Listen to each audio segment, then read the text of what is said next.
Hello, everybody. Welcome into Backstage of MGM Grand Garden Arena, which this was the place to be on Thursday during the press conference because you didn't even get to see Nate Diaz or Khamzat Chimaev out there on the stage. Marc, Raimondi, Brett Okamoto. We were out there. We were waiting for these guys to come out there. We waited until half an hour past this thing was supposed to start. We could hear that there were some things going on.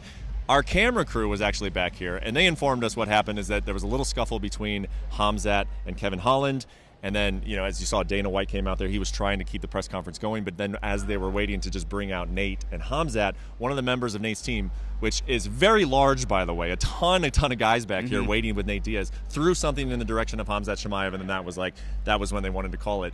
So that is the information that we have right now. Marc, your immediate reaction to this? Yeah, and sources have told me that also apparently Nate Diaz's camp got involved with Tiki Gosen, a manager, former fighter as well. And again, we were not here. We didn't see exactly what happened, but there was no press conference. The press conference was canceled. We got Kevin Holland and we got Daniel Rodriguez for a few minutes, but there's no comments from Nate Diaz, no comments from Khamzat Chimaev. Tony Ferguson did come out for a second and say any questions, then went back. That was kind of funny, but complete chaos. The first time that I've ever remembered this happening, Brett. And you and I have seen some crazy press conferences involving Conor McGregor, Nate Diaz, the whole gamut, but nothing like this ever. Yeah. The idea for a press conference is to sell pay-per-views. What do you think this does? Is this good or bad for that purpose? It's a good question. I think there's going to be more questions than answers coming out of this. I'm not sure how much the UFC is going to say. We have not spoken to anyone from the UFC yet. They're not commenting as of now, but sometimes things like this do increase pay-per-view buys, but we have to see what happens. Is it going to be on embedded? Is there going to be video? Is there going to be video released about this? I have no idea, but we'll see what happens.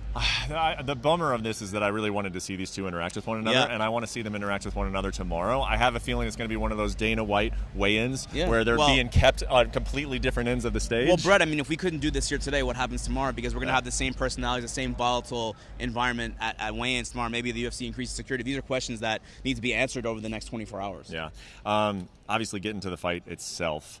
You and I spoke about this when we were in Salt Lake. We talked about this fight, kind of talked about sort of the vibes that were coming into it. Since then, you have actually gone out to Stockton and spent time with Nate Diaz. I sat down with him.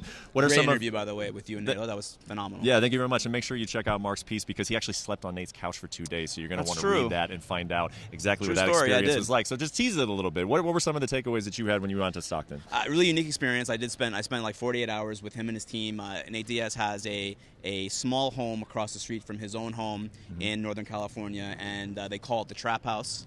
And I slept on the Trap House couch for 2 days, and I got the full Diaz experience. A lot of marijuana use, a lot of hard training. They did a triathlon a few days before I got there, and it was a kind of a unique look at what the Nate Diaz lifestyle is like with his team and him and what they do. And it was very interesting. I definitely implore you to read the article that comes out on Friday morning on ESPN.com. Yep, there you go. You can find it on ESPN.com on Friday. Okay, we're going to wrap up because there's really not too much more to talk about since we didn't have a press conference, but just kind of your final thoughts on this Thursday as we stand, 48 hours away from the fight. Yeah, it was chaos here today. I don't know what's going to happen tomorrow. I guess we have to live and experience it. I don't even know what to take away from it because we didn't see them interact. Like you said, I was looking forward to seeing the first time, Nate Diaz and Khamzat Chimaev were together on one stage, and we didn't get to see it today.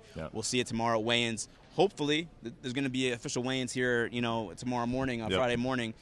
I don't know, Brett. I'm kind of at a loss for words. I really don't know what to expect. It's one of those things that's going to be really interesting to see how they interact tomorrow. And then also the fight is going to happen, and then after the fight, we have video of, Diaz camp getting into scuffles after fights, so it's one of those situations where obviously emotions are high. You saw Nate in the interview with me describing what's going on this week. A lot to digest, a lot to still unfold in the next 48 hours. So stick with us on ESPN MMA. For Marc, for myself, thanks for watching, and we'll talk to you later this week. Thank you for watching ESPN on YouTube. For live streaming sports and premium content, subscribe to ESPN+.